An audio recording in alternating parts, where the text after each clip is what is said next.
एकदा जोरदार टाळ्या होऊ द्या रितेश दादासाठी, जोरदार टाळ्या. नमस्कार. खरं म्हणजे गर्दी कुठपर्यंत रे बाबा. गाणं लावलं होतं, खरंच एवढे तुफान गर्दी उत्साह पाहून मला खरंच वेड लागलं असं म्हटलं तर ते चुकीचं ठरणार नाही. व्यासपीठावरील उपस्थित सर्व मान्यवर, खासदार श्री काळगेजी, माजी खासदार श्रंगारेजी, स्टेजवरती जे हिरो आहेत, मोटेगावकर सर,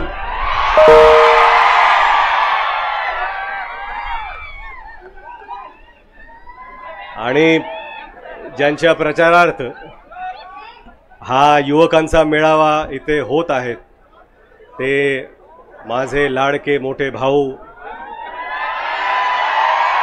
अमित भैया, व्यासपीठावरील सर्व मान्यवर आणि इथे उपस्थित, इकडे उपस्थित माझे सर्व युवक मित्र आणि त्यांच्या मैत्रिणी,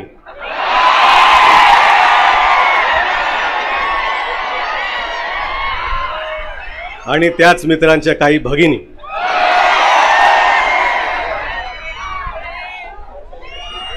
खरं म्हणजे हा उत्साह पाहून असं वाटतंय की 20 तारखेचं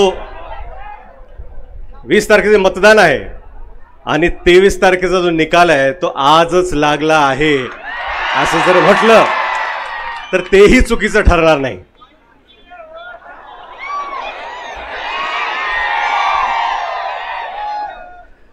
लातूर पॅटर्न हा शिक्षणाचा पॅटर्न आहे आणि ह्या लातूर पॅटर्न मध्ये जर सगळ्यात मोठा वाटा कोणाचा असेल तो तुम्हा सगळ्यांचा आहे, तुम्हा विद्यार्थ्यांचा आहे. या लातूर पॅटर्न मध्ये जर याला मोठं कोणी केलं असेल तर मोठेगाव सरांसारखे सर्व शिक्षक आतापर्यंत ज्यांनी मेहनत घेतली त्या सगळ्यांनी केलेला आहे. खरं म्हणजे तुमच्या डोळ्यात मला खरंच स्वप्न दिसतात की आपल्याला पुढे जाऊन काहीतरी करायचंय, आपल्याला स्वप्नपूर्ती करायचं, आयुष्यात आपल्याला काहीतरी घडवायचंय, स्वतःला घडवायचंय. आणि हे घडवत असताना आपल्या काय काय ज्या इच्छा आहेत त्या पूर्ण झाल्या पाहिजेत असं वाटतं. बिग बॉस,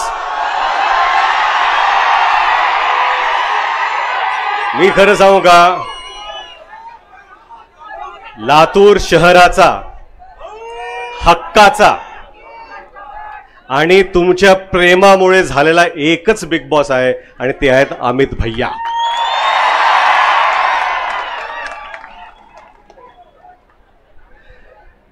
आपण जेव्हा शिक्षण घेतो तेव्हा आपल्याला कुठेतरी वाटतं की आपल्याला सेफ आणि सिक्युअर फील झालं पाहिजे. भैया तुम्ही म्हणालात की सेफ्टी किती महत्त्वाची असते आणि ते प्रत्येकासाठी.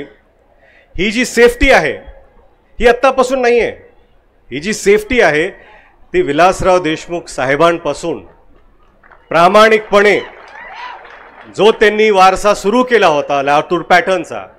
इथं जेव्हा विद्यार्थी ह्या शहरातले असतील किंवा बाहेरून जेव्हा येत असतील तेव्हा वाटलं पाहिजे की लातूर हे शहर हे आपलं आहे.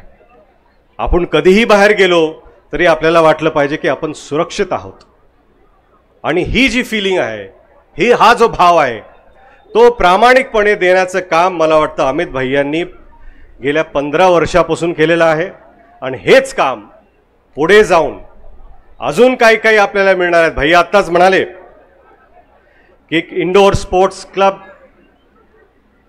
एक रीडिंग रूम, रीडिंग फॅसिलिटी, आणि मला वाटतं की बरेच काही प्रश्न आहेत जे तुमचे स्वप्न आहेत ते पूर्ण झालेच पाहिजेत, पण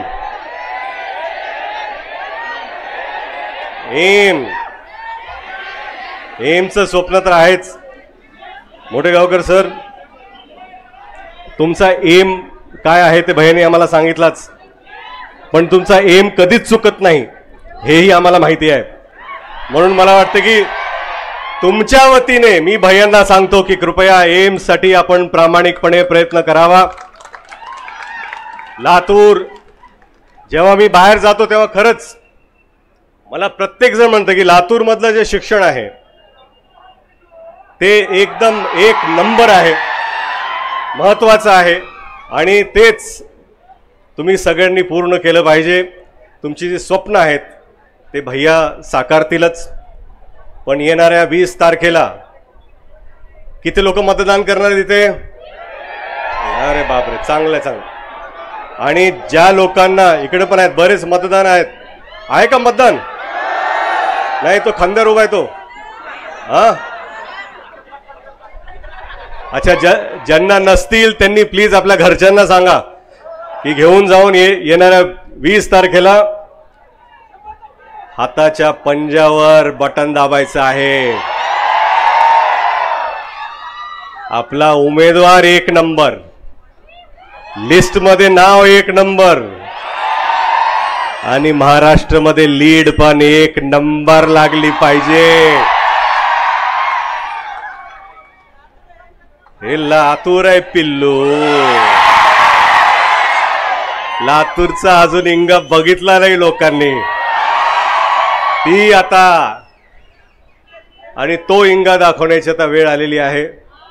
आणि ती धडकी, ती भीती आता मला वाटतंय. भैया, तुम्ही म्हणालात की विरोधकांचं तुम्हाला नाव घ्यायचं नाहीये कारण त्यांना तुम्हाला चर्चेत आणायचं नाहीये. ही गर्दी पाहून ती चर्चा इथंच संपली. काय वाटतं, चर्चा संपली का नाही? चर्चा संपली का नाही? ऐकू येत ना मला? चर्चा संपली का? झालं भैया, आता इथंच निकाल लागलेला आहे. युवकांची साथ ज्याला असते त्याचा विजय निश्चित असतो. हे आता येता 20 तारखेला तुम्ही करून दाखवा. जरा जोरात बोला, ऐकू आलं नाही मला. जरा जोरात बोला, मला ऐकू आलं नाही. जरा जोरात बोला, ऐकू आलं नाही. भैया, तुम्हाला ऐकू आलं का? मला तर ऐकू आलेलं आहे. कसं असतं माहिती आहे का, आपण एक बी जमिनीत पेरतो, एक रोपटं लावतो, ते हळूहळू हळू झाड मोठं होत राहतं, नंतर सावली द्यायला लागतं. 15 वर्षानंतर आता ती वेळ आलेली आहे जेव्हा झाडाला फळं लागणार आहेत. 15 वर्ष प्रामाणिकपणे तुम्ही जी स्वप्न पाहिली आहेत लातूरकर म्हणून, आता त्या झाडाला फळं लागायची वेळ आलेली आहे. एक मला वाटतं की प्रत्येक मोठा नेता इथं येऊन मंचावर हेच त्यांनी सांगितलेलं आहे की अमित भैयाकडून आता भरपूर मोठ्या अपेक्षा आहेत. फक्त लातूरकरांच्या नव्हे तर महाराष्ट्राच्या अपेक्षा आहेत. ते फक्त लातूरचं नेतृत्व करत नाही आहेत, महाराष्ट्राचं नेतृत्व करणार आहेत. अशी लातूरकर म्हणून माझी तर इच्छा आहेच, आपली पण इच्छा असावी. जसं साहेबांनी प्रामाणिकपणे कार्य केलं तसंच भैयाही करत आहेत आणि पुढे करत राहतील. परत एकदा जास्त तुमचा वेळ न घेता मी एवढंच सांगतो,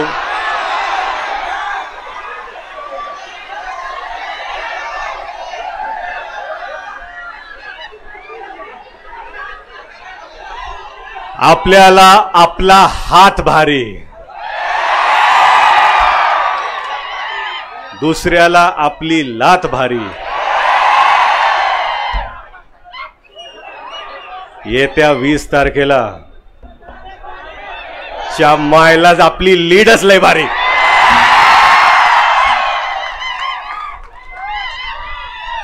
जय शिवराय, जय भीम, जय महाराष्ट्र, जय लातूर, जय लातूरकर. धन्यवाद. उद्याचा महाराष्ट्र घडवायला आला या ताकदीने लढायला, वचन विकासाचं पाळायला, मनानं मनाशी जोड